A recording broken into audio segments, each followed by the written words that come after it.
you, and welcome. My name is Mike, and in this whole video, for the first time, we are going to New Jersey. Ladies and gentlemen, the land of the Sopranos, Springsteen, Bon Jovi.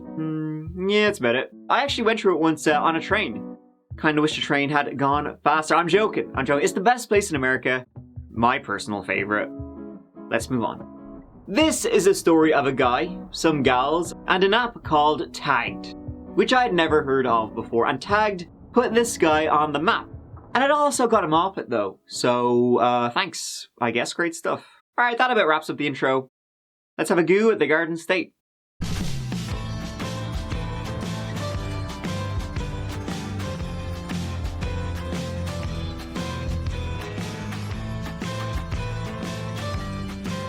The city of Orange in this old one, located in the heart of Essex County. Though it's not actually a city, the residents voted to change it from city to township to get more federal money, so that's fun. There's no oranges there, by the way. I know, right? What's the deal with the name? Because the first thing when I think of New Jersey is the tropics. No, it turned out it was named after some king of Orange back in the day. Anyways, we're talking today, not back in it. A little over 30,000 people live there. It's a post-industrial city. A lot of abandoned buildings. And it was on the 1st of September 2016 that one of these abandoned buildings went up in flames.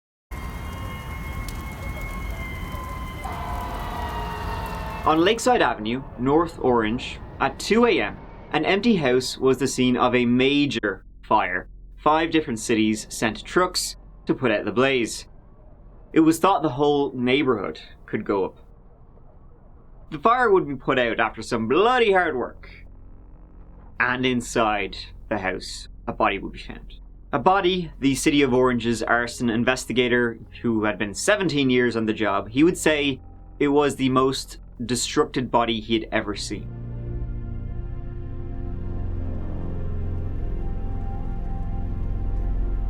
And while the firefighters fought the blaze and made the grim discovery, little did they know that among the crowd of onlookers that very night was the killer, watching the entire show.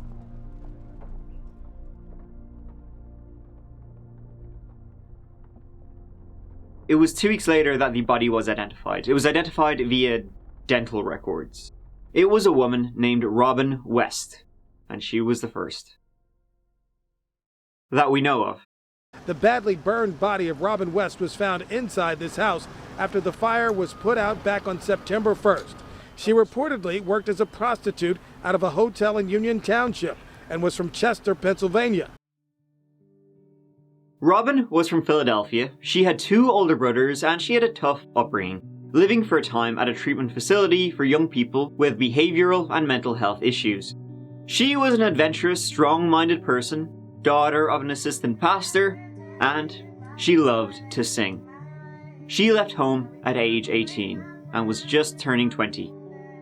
Or would have 4 days after her body was found. She ended up working as an exotic dancer and eventual sex worker in Philadelphia. And it was in late August that Robin and a friend visited New Jersey. They were only staying a few nights. On the 31st of August, they went out in Newark. And as they were on the footpath, a car, the silver sedan, stopped by them. The driver of the car, her Robin's friend, would later say, he was nice, he was charming, and he pointed at Robin, and she got in, drove to that house on Lakeside Avenue. It was the 22nd of October 2016 that the next woman would disappear.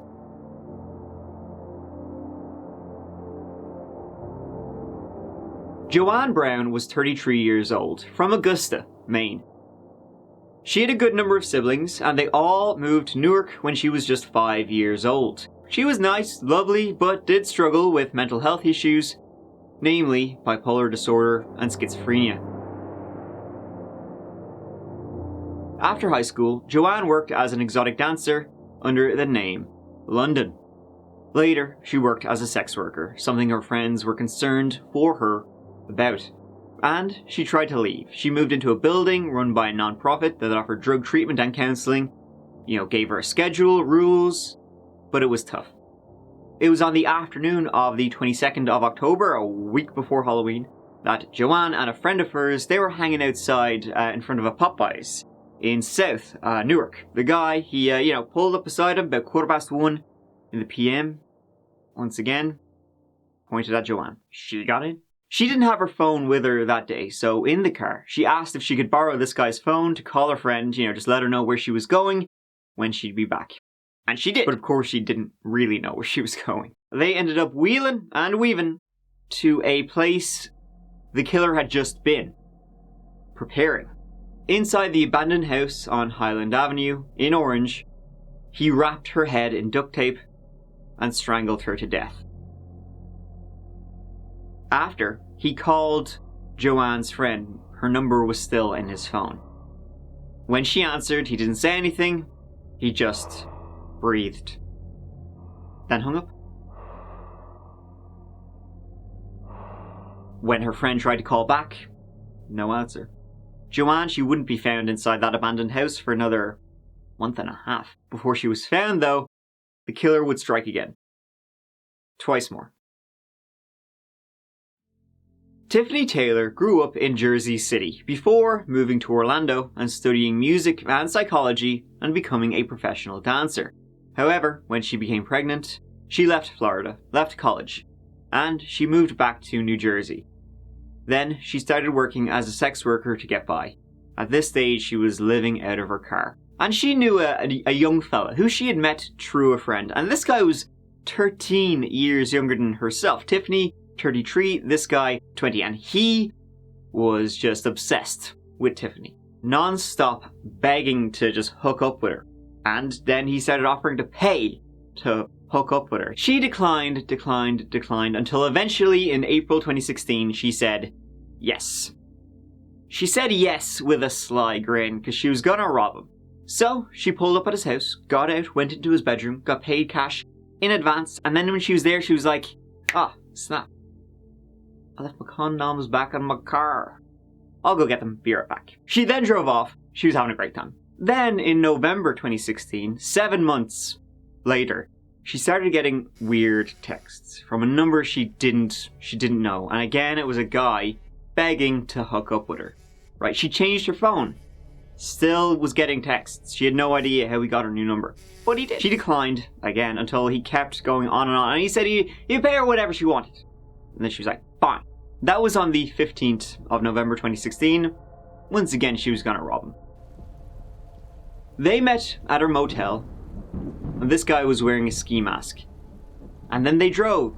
They were going to drive to a quiet place. As they were driving, he asked her to pull over so he could go for a pee. And when she did, he bashed her on the head and he handcuffed her. He then started choking her and he took off the ski mask. Now she knew he was going to kill her because she recognized him obviously from those months before. As he was choking her, she said, "No, you don't kill me. I left my phone back in the motel room. It has all your information on it. All the messages we sent. You can't kill me." So then the guy said, shit, I guess we gotta go back to your room. Get your phone. And then I'll kill you. Tiffany was double jointed. So as he drove, she, in the back seat, was able to get out of the cuffs. And as they got out of the car in the motel parking lot and started walking back to the room to get the phone, she managed to leg it in ahead of him, got in and slammed the door behind her. He started shouting and roaring, and then he ran off. The police then arrived. This clip will show you just how unhelpful they were, and Tiffany was 4 months pregnant at this time. What injuries do you what injuries do you have? Look at my face and the duct tape. For the what? For the duct tape, my face. When did he duct tape you? Huh? In the car? In the car. So you let him duct tape you, or what happened? I just need to know. He put the handcuffs on me first. He choked me out and after he choked me one hand. What was all happened in the car? Yeah. Where were you parked at this time? The gas station over there? No, it was by the gas station. By the gas station? That block. It was in his car. It was in his car. So he took the duct tape with him? Had to, yeah. And he just ran away? Ran away. They treated her like shit and would say they didn't believe her. And the entire time, the killer was watching.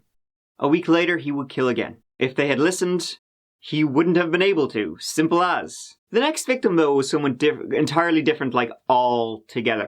Serial killers, a lot of times you'll see them targeting sex workers. It's tragic, but they are sometimes called the less dead, because if they go missing, serial killers know the police won't look too hard if they get reported missing at all. The next victim wasn't a sex worker at all. She came from a good house, a good upbringing, good family. She was in college studying to get her degree. All that. For this guy going for a victim outside of his usual pool, that would be his undoing. Sarah Butler was a dancer. So good, she traveled as part of a group. And in 2016, she was attending New Jersey City University. She had 2 sisters, Sarah, the bubbly middle one, and worked as a lifeguard for a time, before moving into the dorms in her new car. At the college dorms, though, she found making friends very difficult. And so she downloaded an app called Tagged. Now, what is Tagged? Well, from what I can gather, it's sorta like Tinder or something like that. It's an app to meet people. About 300 million people use it, so a few. And in America, the demographic is mostly in the 35 to 49 age range, female and African American. It's been in decline since Tinder launched 8 years after Tag did. And well, here, listen, point is, it's a place to meet people. So you can see why Sarah, who may have been kind of lonely, moving to this university, she would have used this. There, Sarah, screen name Sarah Smile, she met a guy named Lil Yacht Rock.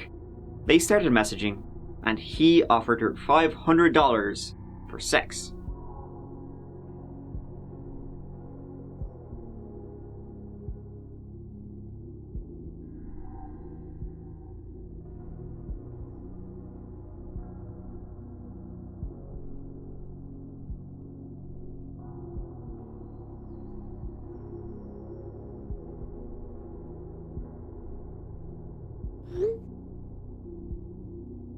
Now, Sarah's friends and family would say that was very out of character for her to accept that offer. She did waver for a bit, but it was very strange for her. But regardless, on the night of the 22nd of November, she borrowed her family's minivan and drove off to meet Lil Yacht Rock.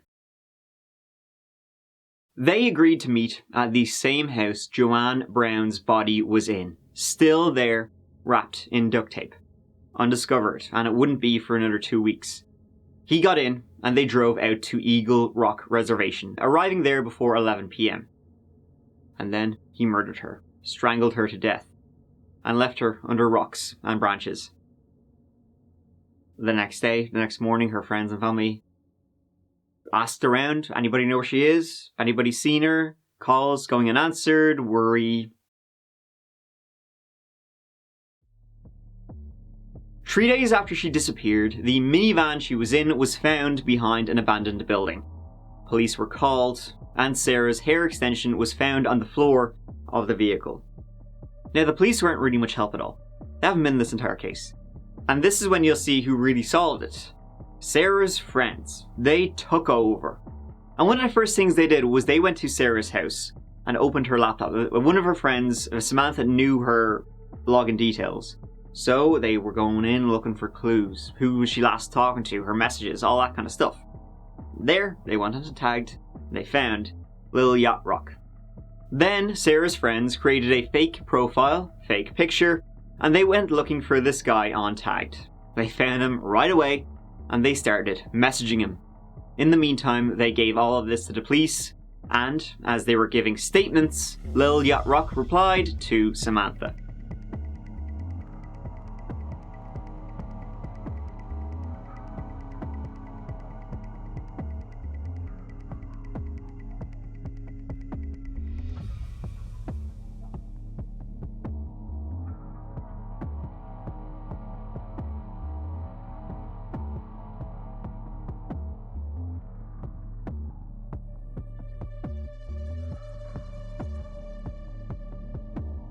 They agreed to meet up? Well, he agreed to meet up. 2 detectives went in their place. And who did they meet? Khalil Wheeler-Weaver. Not really much is known about Khalil Wheeler-Weaver, to be honest. He was a quiet guy. Kept to himself. Under the radar sort of fella. He had a YouTube channel where he played music.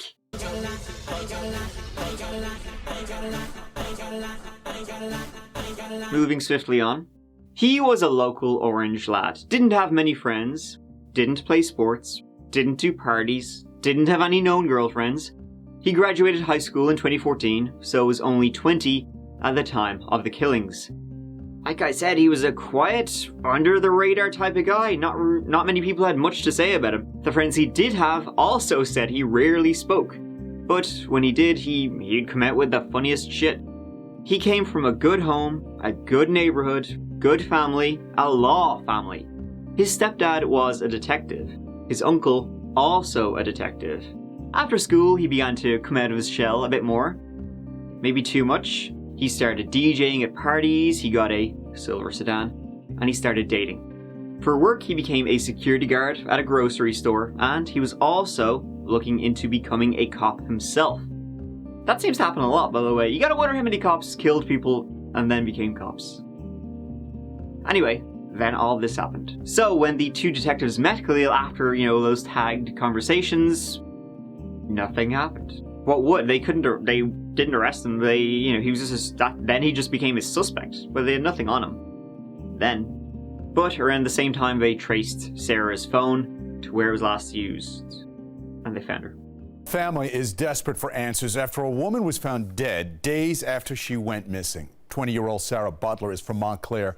Her Dodge Caravan was found in Orange. Her body later found at Eagle Rock Reservation in West Orange. Sarah was last seen 2 days before Thanksgiving, right before a scheduled family trip to Jamaica. For over a week, her family and friends desperately prayed and awaited answers until her 2007 Dodge Caravan was found abandoned in Orange, followed by the gruesome discovery of her body inside Eagle Rock Reservation in West Orange yesterday morning. The Essex County Prosecutor's Office is now investigating as friends and loved ones remain haunted with questions like why did this happen and who is responsible. A couple of days later, Khalil was arrested, and they started working through what they had. Is this the face of a serial killer? This case is growing bigger day by day. Khalil Wheeler-Weaver may be responsible for the death of a 19-year-old. Khalil Wheeler-Weaver had never been in trouble with the law until now, but neighbors of the suspect say they are surprised. Sir, surprise is a loose word. I'm flabbergasted beyond belief. Why do you do that? Why? State versus Khalil Wheeler-Weaver. A security guard at a ShopRite in Union Township said nothing in Judge Wigler's courtroom as he was indicted. Against her plea of not guilty on all charges. He was first picked up by authorities in early December. Today we arraigned Mr. Wheeler-Weaver on the indictment charging him with 3 murders and 1 attempted murder. And he entered his plea of not guilty. We scheduled a court date in May to continue the process and move forward towards a trial. His phone records showed everywhere he went, everywhere he spent time in, and where everybody was. It would later turn out that after the disappearance of Robin West and Sarah Butler, Khalil had been interviewed, both times by police, saying, "Yep, I had seen them. Last I saw, they were happy and healthy." They were anything but. 2 more phones were found in his home, and searches on those phones were, well, what you would expect, to be honest. How to make homemade poisons, and what chemical makes people go bye-bye. The locations also showed that after setting the house fire with Robin West in it, he left, but then came back again, around to watch. Wanted to watch his handiwork, started yapping away to the crowd, having great crack, right? And he did the same thing with Tiffany. He watched as the police interviewed her in the motel, probably with popcorn.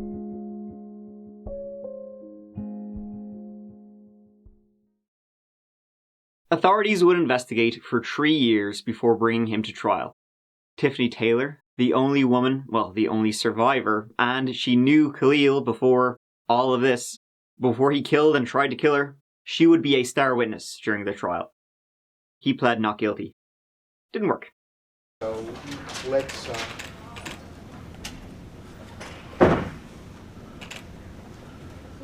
2-547. As to count 1, charging the defendant with the murder of Robin West, what is your verdict? Guilty. As to count 2, charging the defendant with desecrating human remains of Robin West, what is your verdict? Guilty. As to count 3, charging the defendant with aggravated arson. What is your verdict?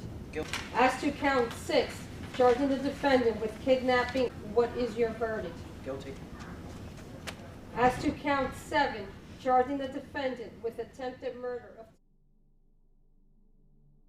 It was in December 2019 that Khalil Wheeler-Weaver was found guilty of 11 charges, including murder, attempted murder, kidnapping, and aggravated arson. At his sentencing in October 2021, Khalil said they got the wrong guy. It's a frame job.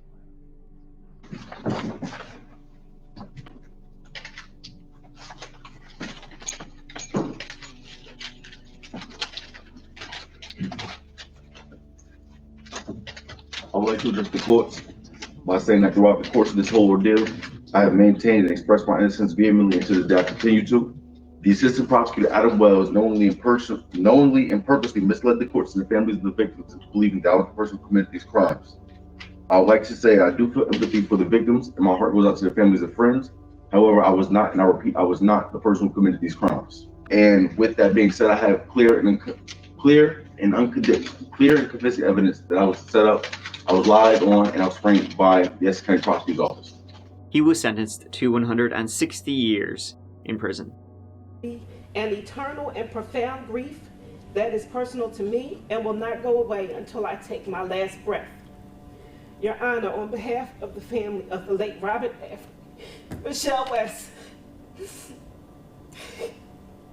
please know that hundreds of people were affected by her life and saddened due to her death.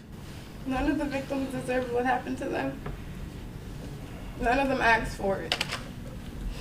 We just wanted everybody home for Thanksgiving.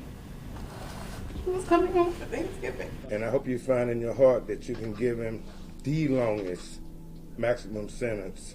And I hope that he lives for a very long time and they make him suffer every night in there like he made our girls suffer. Okay, thank you very much. I hope you suffer, boy, every night. I also want to say, as far as him saying that he still didn't do it, makes me feel like he has no type of remorse about it at all. Like, he hasn't even shedded a tear about anything. So he's not sorry at all about what he did. And I'm over 100% sure it was him. He told me who he was. It's 160 years with 145 years of parole ineligibility. The purpose of the sentence, again, is that this defendant never walk among society again.